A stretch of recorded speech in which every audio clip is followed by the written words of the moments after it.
Automobil v podnikaní. Prvá časť. Využívanie automobilu v podnikaní sprevádza množstvo daňových, ale aj účtovných problémov. Automobil je prostriedok, bez ktorého si podnikateľský subjekt jednoducho nevie predstaviť svoje podnikanie, pretože šetrí nielen čas, ale hlavne zvyšuje efektivitu a účinnosť podnikania.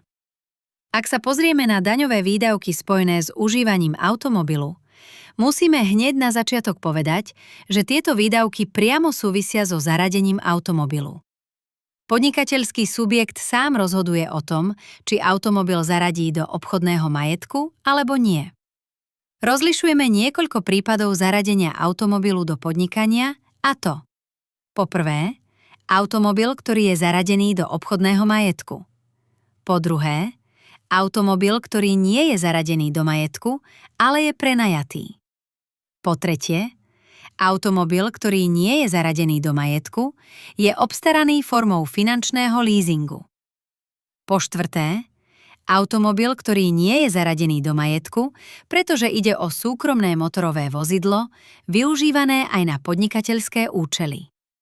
Ak sa pozrieme bližšie na to, čo definuje zákon o daní z príjmov, potom môžeme konštatovať, že automobil sa považuje za hnuteľný majetok so samostatným technicko-ekonomickým určením, ak vstupná cena je vyššia ako 1 700 eur. Ide o hmotný majetok, ktorý je odpisovaný. Jeho vstupná cena sa nezahŕňa do daňových výdavkov ihneď pri obstaraní, ale až postupne, a to prostredníctvom daňových odpisov. Je na rozhodnutí samostatne zárobkovo činnej osoby, či uplatní rovnomerné alebo zrýchlené odpisovanie majetku.